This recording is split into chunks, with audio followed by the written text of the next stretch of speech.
ಯಾರು ಮೊದಲು ಸಾಯಬೇಕು, ಗಂಡನೋ ಅಥವಾ ಹೆಂಡತಿಯೋ? ನೋಡಿರಿ ಎಂಥ ಥ್ರಿಲ್ಲಿಂಗ್ ಸಬ್ಜೆಕ್ಟ್. ನಿಮ್ಮ ಮನಸ್ಸಿನಾಗ ಇರೋದೇ ಬರ್ದಾರ ಅವ್ರು. ಹೌದಾ? ಈಗ ನಾ ಯಾರಂತ ಕೈ ಎತ್ತಿಸಿದ್ರೆ ಭಾಳ ಮಂದಿ ಎತ್ತಿರಿ ಕೈ. ಗಂಡ ಸಾಯ್ಬೇಕು ಅಥವಾ ಮೊದಲು ಹೆಂಡತಿ ಸಾಯ್ಬೇಕು? ನಾನು ಇಡೀ 2 ಪುಸ್ತಕಗಳಲ್ಲಿ ಮೆಚ್ಚಿರ್ತಕ್ಕಂಥ ಲೇಖನ ಇದು. ಯಾಕೆ ಪುಸ್ತಕ ಕೊಡ್ತೀನಿ ಇನ್ನೂ 10 ಪಟ್ಟು ಚಲೋ ಬೇರೆ ಅದಾವು. ಹೌದಾ? ಏನು ಹೇಳ್ತಾರೆ ಎದಕ್ಕೆ ಸಾಯ್ಬೇಕು ಅಂತ ವಿಚಾರ ಮಾಡಿದಾಗ ಹೇಳ್ತಾಳೆ, ಗಂಡ ಹೇಳ್ತಾನೆ, ಹುಚ್ಚಿ, ನನ್ನ ಸರದಿ ಬಂದಾಗ ಯಾರು ಮೊದಲು ಹೋಗಬೇಕು ಕೇಳಿದ ಮಹಿಳೆ ಎಂದಿನಂತೆ ತನ್ನ ಬುದ್ಧಿವಂತಿಕೆಯಿಂದ ಆಲೋಚನೆಗಳು ಹೊರಹಾಕಲು ಪತಿಗೆ ಕೇಳುತ್ತಾಳೆ. ಪತಿ ಹೇಳ್ತಾನೆ, ಇದು ನಮ್ಮ ಇಲ್ಲಿರೋರ್ದೆಲ್ಲ ಮಾತಿದು, ಹೃದಯಾಂತರದ ಮಾತು. ನಾವು ಹೇಳೋದ, ನಾವು ಮಾಡೋದು ಹಿಂಗೆ. ಪ್ರಪಂಚದಾಗ ಎಷ್ಟು ಜನ ಗಂಡಸರಿದ್ದಾರೋ ಅವರೆಲ್ಲ ಹೇಳೋದು ಇದೆ, ಅವ ಯೋಗ್ಯಿದ್ದ ಅಂದ್ರೆ. ನಮ್ಮ ಸರದಿ ಮೊದಲು ಬಂದರೆ ಯಾರು ಹೋಗಬೇಕು ಹೇಳು ಎಂದು ಮಹಿಳೆ ಎಂದಿನಂತೆ ತನ್ನ ಬುದ್ಧಿವಂತಿಕೆಯಿಂದ ಗಂಡನಿಗೆ ಆಲೋಚನೆ ಹೊರಹಾಕಲು ಹೇಳಿದಳು. ಅವ ಹೇಳ್ತಾನೆ ರೀ, ಎಷ್ಟು ಪೊಲೈಟ್ ಗಂಡ ನೋಡ್ರಿ, ಇಂಥವ್ರು ಸಿಗೋದಿಲ್ಲ ಈಗ. ಪ್ರಿಯೆ, ನಾನು ಮೊದಲು ಹೋಗಬೇಕೆಂದು ನೀನು ಯೋಚಿಸೋದಿಲ್ಲವೇ? ಅದಕ್ಕಂತಾಳಾಕಿ, ಇಲ್ಲ ನಾ ಅನ್ನೋದಿಲ್ಲ, ನೀವು ಹೇಳ್ರಿ ಯಾರು. ನಾನು ಮೊದಲು ಹೋಗ್ಬೇಕಂತ. ನಾವು ಯಾಕೆ? ನನಗೆ ಅಡಿಗೆ ಬರೋದಿಲ್ಲ, ಒಂದು ಕಪ್ ಕಾಫಿ ಮಾತ್ರ ತಯಾರಿಸಬಲ್ಲೆ. ನನಗೆ ಮನೆಯ ಕೆಲಸಗಾರರು, ಪ್ಲಂಬರ್ಗಳು, ಸ್ವೀಪರು, ಎಲೆಕ್ಟ್ರಿಷಿಯನ್ನು ಇತ್ಯಾದಿ ಫೋನ್ ನಂಬರ್ ನನಗೆ ಗೊತ್ತಿಲ್ಲ. ನೀ ನನಗೆ ಔಷಧ ಕೊಡ್ತಿ, ಯಾವ ಔಷಧಗಳಿಗನೂ ಸಹಿತ ನನಗೆ ಗೊತ್ತಿಲ್ಲ. ಮುಂದೆ ಓಪನ್ ಮಾಡಿ ನೀ ಕೈಯಾಗಿ ಹಿಡಿತಿ, ನಾ ತೊಗೊಂಡು ಬಾಯಿಗೆ ಹಾಕ್ಕೋತೀನಿ, ಆಮೇಲೆ ನೀ ನೀರು ಹಾಕ್ತಿ. ಬೇರೆ ಅರ್ಥದಿಂದಲ್ಲ, ಅವುಗಳಿಗೆ ಒಳಗೆ ಹೋಗಲಿ. ಫೋನ್ ಸಂಖ್ಯೆ ತಿಳಿದಿಲ್ಲ, ಯಾವ ಔಷಧಿ ಕೊಡ್ತೀವಿ ಅಂತ ನನಗೆ ಹೆಸರು ಸಹಿತ ಗೊತ್ತಿರೋದಿಲ್ಲ. ಅಂಥ ಔಷಧ ನನಗೆ ಕೊಡ್ತೀವಿ. ನೀ ಅಡುಗೆ ಮಾಡ್ತಿ, ಮೊಮ್ಮಕ್ಕಳನ್ನ ನೋಡ್ಕೊಳ್ತಿ, ಅವ್ರನ್ನ ಶಾಲೆಗೆ ಕರ್ಕೊಂಡು ಹೋಗ್ತಿ, ನನ್ನ ಚಾಳೀಸ ಸಹಿತ ಹುಡುಕಕ್ಕೆ ಸಹಾಯ ಮಾಡ್ತಿ. ವಿಫಲ ಆದಾಗ ನೀನೇ ಬಂದು ಹುಡುಕಿ ಕೊಡ್ತಿದ್ದಿ.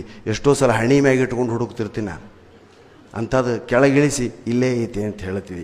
ನಾನು ನಿನ್ನ ಮೇಲೆ ಸಂಪೂರ್ಣವಾಗಿ ಅವಲಂಬಿತನಾಗಿರುವೆ. ನೀನು ಇಲ್ಲದೆ ನನ್ನ ಜೀವನ ಶೋಚನೀಯವಾಗಿರುತ್ತದೆ. ಅದಕ್ಕೆ ನಾ ಮೊದಲ ಸಾಯಬೇಕು. ಗಂಡಸರು ಚಪ್ಪಾಳೆ ಹೊಡಿಬೇಕು. ಇದಕ್ಕೆ ಮುಂದುವರೆದು ಹೇಳ್ತಾನೆ, ಅಲ್ಲದೆ ನಾನು ವಾಕ್, ಲಾಫ್ಟರ್ ಕ್ಲಬ್, TV ವೀಕ್ಷಿಸಲು, ಪತ್ರಿಕೆ ಓದಲು ಹೋಗುತ್ತೇನೆ. ನಾ ಮನೆಯವರಿಗೆ ದೊಡ್ಡ ಸಹಾಯಕನಲ್ಲ, ಆದರೆ ನಿನ್ನ ಉಪಸ್ಥಿತಿ ಕುಟುಂಬಕ್ಕೆ ವ್ಯತ್ಯಾಸವನ್ನು ಉಂಟು ಮಾಡ್ತದೆ. ಎಲ್ಲಕ್ಕೂ ಹೆಚ್ಚಾಗಿ ನನಗೆ 78 ವರ್ಷ ಮತ್ತು ನೀ ಇನ್ನೂ ಚಿಕ್ಕವಳು. ನಿನಗೀಗ ಬರೀ 73 ವರ್ಷ. ನೀನು ದೀರ್ಘಕಾಲ ಬದುಕಬೇಕು. ಹೌದಾ? ಇದು ಎಲ್ಲ ಪ್ರಾಮಾಣಿಕ ಗಂಡಸರಿ ಎಲ್ಲ ಅಭಿಲಾಷೆ ಇದೆ. ನಮ್ಮ ಅಜ್ಜಿ ಒಬ್ಬಾಕಿ ಇದ್ದೇಳ್ರಿ, ಆಕೆ ಎಲ್ಲರೂ ಹೇಳ್ತದೆ, ಇವ ನಾನು ಕಣ್ಣು ಮುಂದೆ ಸಾಯ್ಬೇಕಪ್ಪ. ಎಲ್ಲರೇ ಎಂತ ಮಾತಾಡ್ತೀಯ, 35 ಸಾಯ್ಬೇಕು. ನಿನ್ನ ಬೆಂಕಿ ಹಚ್ಚ 35 ತನಕ. ಇವ ನನ್ನ ಕಣ್ಣು ಯಾಕಂದ್ರೆ ಇವಾಗ ಏನು ಬೇಕು, ಇವನ ಆಳ ಅಗಲಗಳನ್ನು ಬಲ್ಲೆ ನಾನು. ಯಾವಾಗ ಏನು ಬೇಕು, ಇದು ಯಾವಾಗ ಸಿಟ್ಟಿಗೆ ಹೇಳ್ತದೆ, ಕಾರ್ ಹೆಚ್ಚಾದರೂ ಸಿಟ್ಟಿಗೆ ಹೇಳ್ತದೆ, ಕಮ್ಮಿ ಆದರೂ ಸಿಟ್ಟಿಗೆ ಹೇಳ್ತದೆ. ನಾನು ಹೋಗಿಂದ ಇದ್ರದ್ದು ನಾಯಿ ಪಾಡಾಗ್ತದೆ, ಅದಕ್ಕೆ ನಾ ಸಾಯ್ಬೇಕು ಅಂತ ಹೇಳ್ತದ್ಲಾಕಿ. ಇದನ್ನು ಯಾವ ಪುರಾಣಗಳು ಅರ್ಥೈಸೋದಿಲ್ಲ ರೀ. ಹೌದಾ? ಅದು ನಿಜವಾದ ಅಳಲಾಕಿ. ಇದು ನಮ್ಮ ಅಜ್ಜಿನೇ ಇದ್ಲಿ ಹಿಂಗೆ. ಇದು ಹೋಗ್ಬೇಕು ನಾನು ಮುಂದೆ.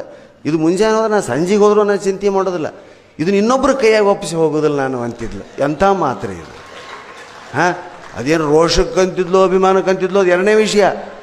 ಆದರೆ ಆಕೆ ಮನಸ್ಸಿನಾಗಿಂತ ಒಂದು ಭಾವನೆ ಇತ್ತು. ಇಲ್ಲಿ ಅಂಥ ಘಟನೆ ಇಲ್ಲ.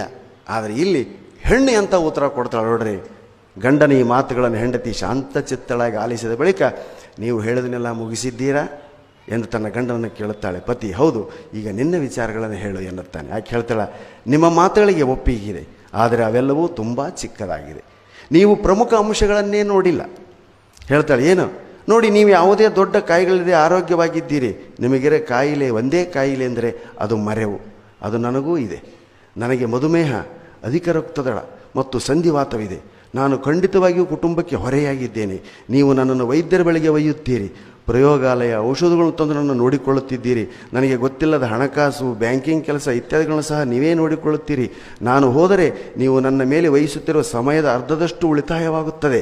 ನೀವು ಸಮಾಜದಲ್ಲಿ ಗೌರವಾನ್ವಿತ ವ್ಯಕ್ತಿಯಾಗಿದ್ದೀರಿ ಮತ್ತು ಅನೇಕರು ನಿಮ್ಮ ಸಲಹೆಯನ್ನು ಕೇಳುತ್ತಾರೆ. ನೀವು ಗೌರವಾನ್ವಿತ ವ್ಯಕ್ತಿಯಾಗಿ ಅನೇಕ ಸಂಸ್ಥೆಗಳ ಮಂಡಳಿಯಲ್ಲಿದ್ದೀರಿ. ನೀವು ಪ್ರಮುಖ ವ್ಯಕ್ತಿ. ನೀವು ಉಳಿಯಬೇಕು.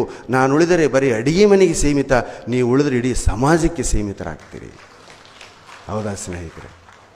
ಭಾಳ ಹೊಸ ವಿಚಾರ. ನಾವು ಇಷ್ಟು ಓದಿವಿ. ಹೆಣ್ಣಿನ ಒಳತೋಟಿ ಮತ್ತು ಗಂಡಿನ ಒಳತೋಟಿ ಎರಡೂನ್ನ ಅರ್ಥೈಸಿಕೊಂಡು ಬರೆದಿರ್ತಕ್ಕಂಥ ಈ ಪುಸ್ತಕದ ಈ ಲೇಖನ ಇದು ಮಾಸ್ಟರ್ ಪೀಸ್ ಅಂತ ನನಗನ್ನಿಸ್ತು. ಅವ್ರಿಗೆ ಹೆಂಗೆ ಅನಿಸೋದು ನನಗೆ ಗೊತ್ತಿಲ್ಲ. ಹಾಗೆ ಕೊನೆಗೆ ಹೇಳ್ತಾರೆ, ಯಾರು ಮುದುಕ್ ಯಾರ ಸತ್ತಾರಿ ಅವ್ರ ಮನ್ಯಾಗ ಮುದುಕ್ರಿ ಅದು ವಯಸ್ಸಾಗಿತ್ತು ಸರ್ ಎಂದೋ ಹೋಗ್ಬೇಕ್ರಿ ಇವತ್ತು ಹೋಗ್ಯದ ಅಗದಿ ಲಘುವಾಗಿ ಮಾತಾಡ್ತೀವಿ ನಾವು. ಆದರೆ ಏಜ್ ಆದವ್ರ ಸತ್ರ ಎಂಥ ಒಂದು ಭಾವನೆ ಬರ್ಬೇಕು ನಮ್ಮ ತಲೆಯಾಗಂದ್ರೆ ಒಂದು ನಾಣ್ಣುಡಿಯನ್ನು ಬರೀತಾರೆ ಅವರಲ್ಲಿ, ವಯಸ್ಸಾದವರೊಬ್ಬರು ಸತ್ತರೆ ಗ್ರಂಥಾಲಯವೊಂದು ಮುಚ್ಚಿ ಹೋದಂತೆ. ವಯಸ್ಸಾದವರೊಬ್ಬರು ಸತ್ತರೆ ಗ್ರಂಥಾಲಯವೊಂದು ಮುಚ್ಚಿ ಹೋದಂತೆ, ಬುದ್ಧಿಕೆ ಮತ್ತು ಜ್ಞಾನದ ಸರೋವರವೊಂದು ಒಣಗಿ ಹೋದಂತೆ. ನಾವು ಹಿರಿಯರನ್ನ ಬರೆಯೋರು ವಯಸ್ಸಿನ ಮೇಲೆ ಕೈಕಾಲಿಲ್ಲ ಹಾಸಿಗೆ ಎಲ್ಲ ಮಾಡ್ಕೊತ ಅನ್ನೋ ದೃಷ್ಟಿಯಿಂದ ಮಾತ್ರ ನೋಡ್ತೀವಿ. ಅದೊಂದು ಬತ್ತದ ಜ್ಞಾನ ಸಾಗರ. ನಾವು ಹುಟ್ಟೋಕ್ಕಿಂತ ಎಷ್ಟೋ ಮುಂಚೆ ಜಗತ್ತನ್ನು ನೋಡಿದಂಥ ಜೀವ ಅನ್ನೋ ಗೌರವ ನಮಗಿರೋದಿಲ್ಲ. ಇಂಥ ಮಾತುಗಳು ಇದರಲ್ಲಿ ಭಾಳ ಚಂದ ಮಕ್ಕಳ ಮುಂದೆ ಓದಿ ಹೇಳ್ಬೇಕು ನೀವು.